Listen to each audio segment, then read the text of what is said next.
Hi, my name is Fan Yang, your Chief Currency Analyst here at ForexMinute.com. You're watching today's Forex video briefing. It is Tuesday, December 23rd, and we're in the early part of the US session.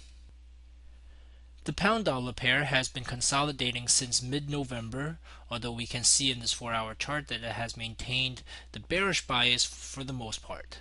Ahead of today's US GDP data, it was testing 1.5542, which was support twice in December. Okay, let's take a look at the data and this pound dollar reaction after the GDP data. In the July to September months, in the third quarter, GDP grew at an annual pace of 5% in the US. It was much higher than the previous estimate of 3.9% and bested the second quarter print of 4.6%. This reaffirms the prospect of an interest rate hike by mid-2015 by the FOMC, and even possibly earlier in April. The reaction was US dollar positive across the board, and the pound dollar pushed into new fresh lows in the year. At this point, if there's any pullback, we should expect resistance even below 1.56.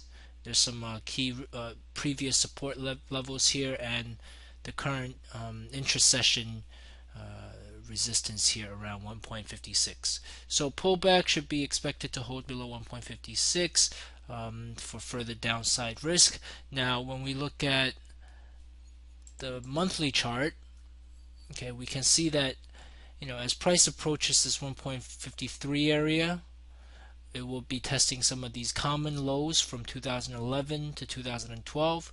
So we might expect some support, at least in the short term, around the 1.53 area, although we should also anticipate the possibility of further decline towards the 1.50 psychological level and sort of common lows in 2013, even though the low on the year goes down towards around 1.48.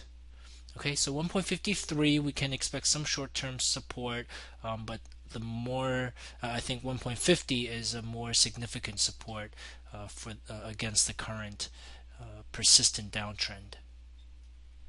And that wraps it up for today's Forex video briefing. Thanks again for watching. Trade safe, trade well.